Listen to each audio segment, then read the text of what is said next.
All right, so here we go. I'm gonna give you a very quick preview of the state of wesimglide.org, where I'm at right now, what's currently working, and maybe a bit of what's coming next.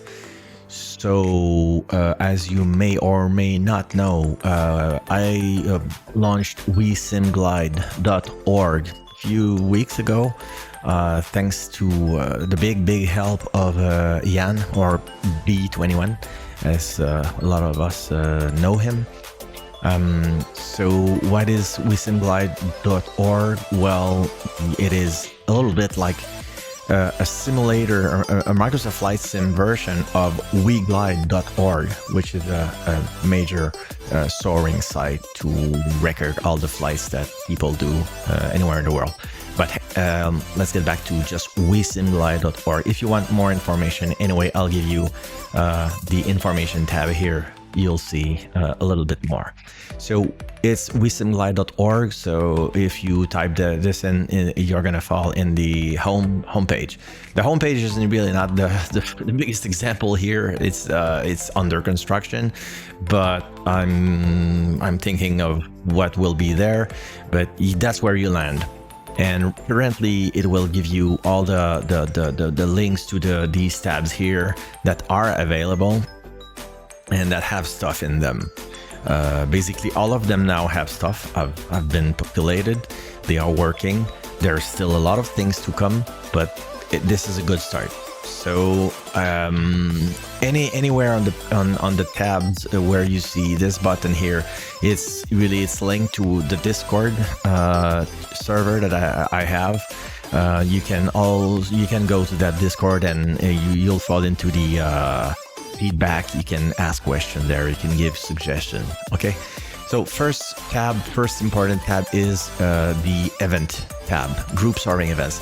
This is where you'll find the soaring events that are coming.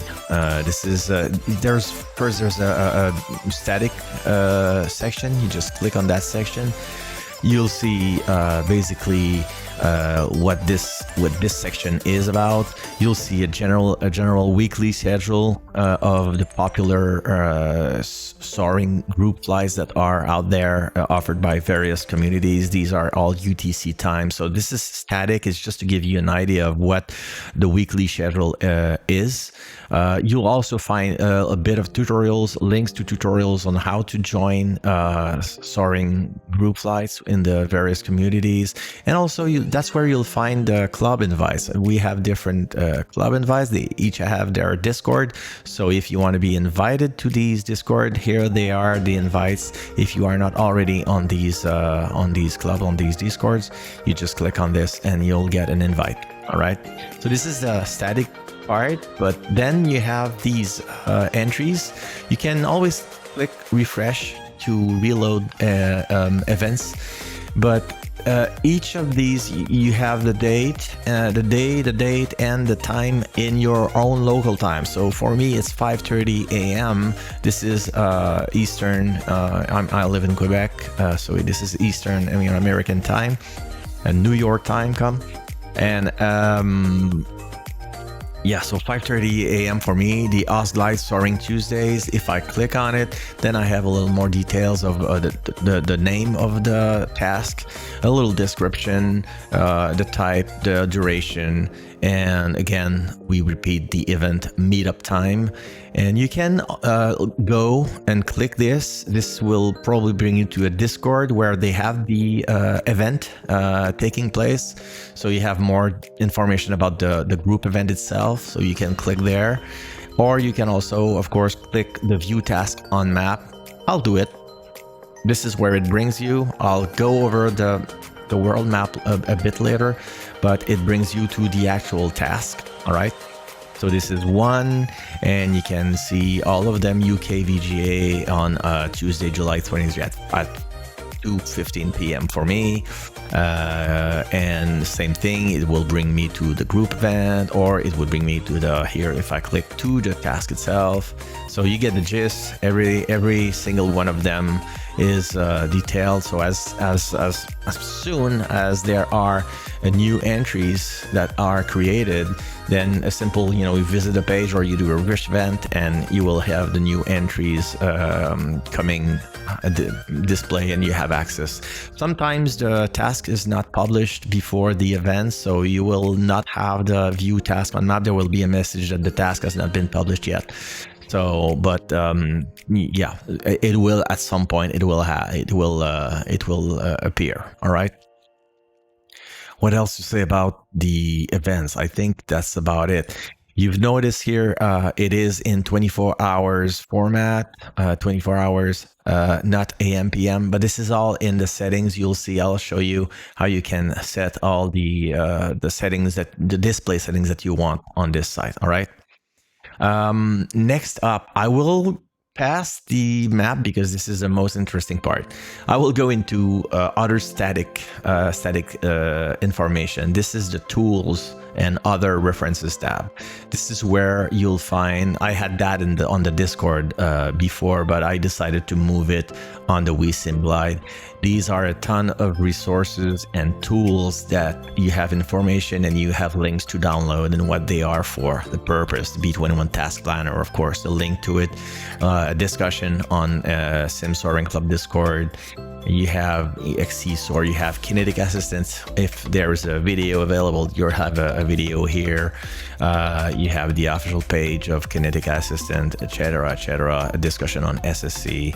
So they are all like this, all right, on flightsim.to.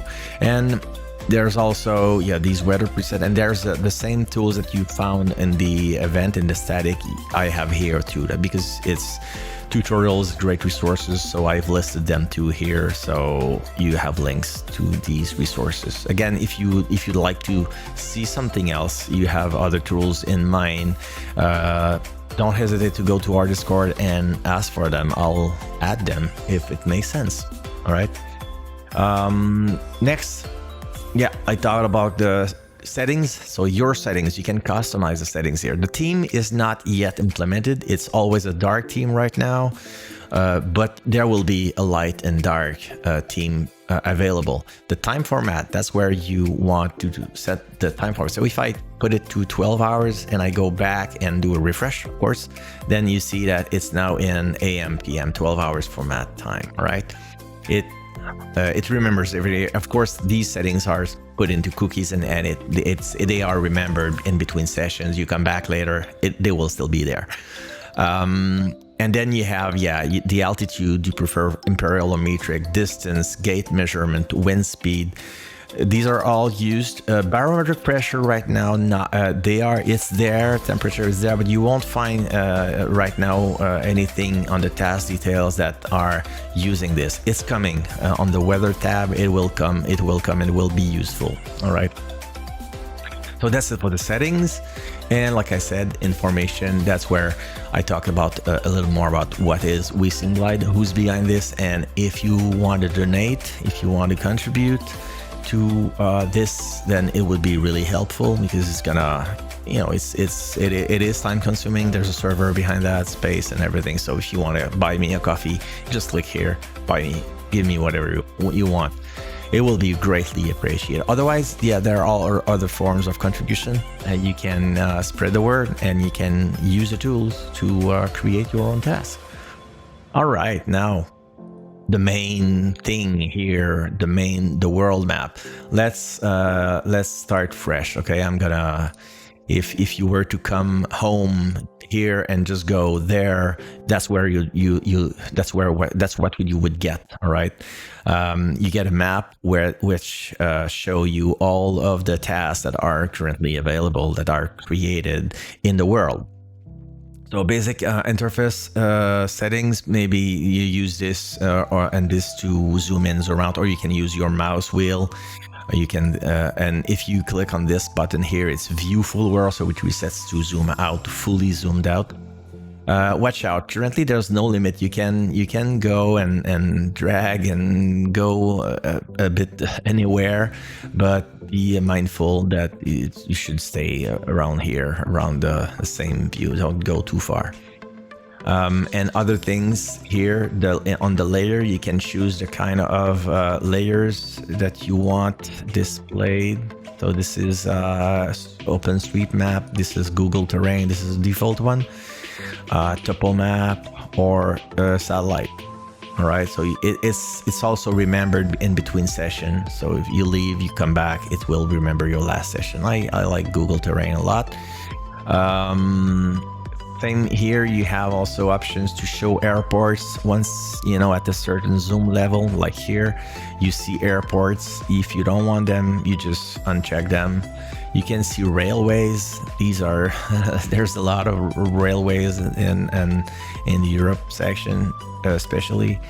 But if you don't want them, you just click it off. Wind compass is not there yet. It will be soon when I implement the weather information.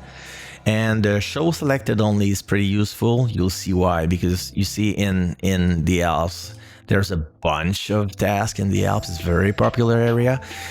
When you go over a task, it highlights in purple and you have the name and ID of the task.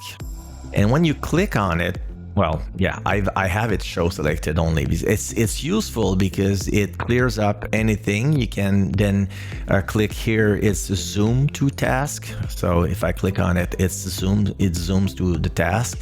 There's a bunch of other things here. You can download the DPHX file right from here. You can copy the task to the clipboard and you get a message. And then when you paste it somewhere, or you can put it in Discord, you put an email and anywhere to share the task, it will load up the task automatically and zoom in on the task automatically. So it's useful to share a task. Then you can also visit the task thread on Discord. So to discuss the task, results or anything, this would bring you to Discord on the task for that thread.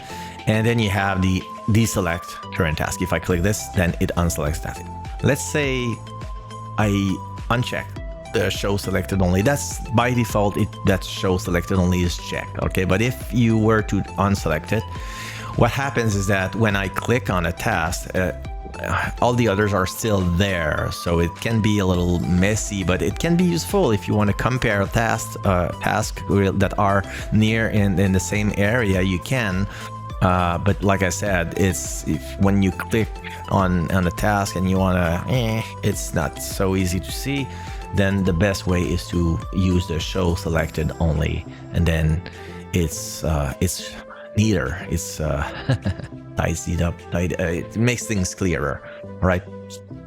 Deselect, and that's it. So you can also like this. So that's basically all the options that are on the interface for a task. All right. But of course, there's all this information here. This panel is adjustable, so you can take the splitter here and adjust it to whatever width you want. It's going to be remembered. That's another thing that's going to be remembered. And what you have here is, if you've seen the tasks that were posted on Discord before, it's going to be basically the same information. The ID of the task is here, the countries into which this task goes over, and then you have a short description, all of the details about the task, who has published this, the last update, and when there's an update, there's a reason why it's been updated. This is when there's no reason, it's because it's the creation of the task. And then you have various sections where you can find files. So again, you have the DPHX file, but it's also, there's a quick link here to download it. But you have also, if you don't use the DPHX file, I don't know why, but that's the fastest way to get files and get up in the air in Flight Sim, by the way. But you can also download the PLN file and WPR file manually and copy them in the right places. All right. You also have a current downloads. You can see how many times this task has been downloaded, either the PLN or the DPHX file. All right. So yeah, just for fun. And then you have the altitude restrictions on the task. This one only has one at Mount Elbrus. And then you'll have currently the weather only shows the weather charts. If you click on it, you get a bigger version of the weather chart where you have the wind layers and you have the cloud layers. I won't go into details about the chart.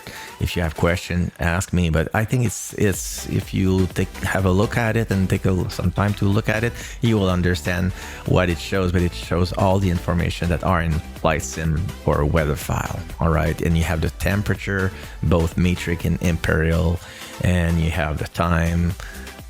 Yeah, okay, that's about it for the weather chart. But I do plan on having other information on the weather here, where you'll have textual layers and wind layers and cloud layers, and that's where you'll be able to click on the wind layer and show the wind compass here. All right, and then you have the waypoints, where you have all the details about each waypoints on the flight. So is it the departure airfield or the arrival airfield? Is it the start or the finish? When it's an AAT task, it will be shown as AAT. You have the radius, the runway, latitude, longitude, elevation. Every detail you have on the waypoint is here. All right, and thing that covers it up. If I unselect this one, I'm going to show you an example of an AAT task. I know there's one in here. Yes, this one. I'm going to zoom in on it so you can see the bigger radius around the waypoints, and it shows here we have an 8 with a minimum duration of 1 hour 45 minutes. So there's the duration here. See, I've got a reason. I've updated the briefing on July 13th, so that's why it's been updated. You always have also the original place where the original source of where the task was posted first. So if you click on it, it will bring you to Saturday Sim Soaring Club on Discord. And I'm gonna want to show you the same thing. You have the full description. I didn't go over the full description on the other one. I think there was none. When there's no full description, when there's no description, it will not happen, appear here. Full description, again, the files, altitude restriction, there's only one at the start. The weather is the same thing, but for this task, this is the weather. And here, all of the waypoints, and you can see that this is an AAT, radius 40 kilometers. There was only one on this one. No, this one, yeah, waypoint 3 is also waypoint 1 and 3 are radius. The next thing I want to do is probably have a way to click on the waypoint, both on the map and in here on the list, so they would be in sync, and you'd see which waypoint you are clicking and the information. That's one of the next thing I want to add, like the weather. I said more details. And probably if there are recommended add-ons and stuff like that, I might also make it to the task detail at some point. There's a lot of that we can do here. We could upload results also for a task. You could have IGC file and then upload them here, and there would be a way to link and analyze your all the results on the B21 task planner, which is great, by the way, to do this kind of analysis. And that's about it, I think. If you have any question, again, don't hesitate to go on into our Discord and ask your question, give us our feedback. I hope this is useful. I hope you'll find the task that you want to fly. More and more, I think, events or tasks that are published somewhere in Discord will give you a link to the task on wesimfly.org. So hopefully this resource becomes highly visible and highly used by everyone in the community. Thank you very much for watching.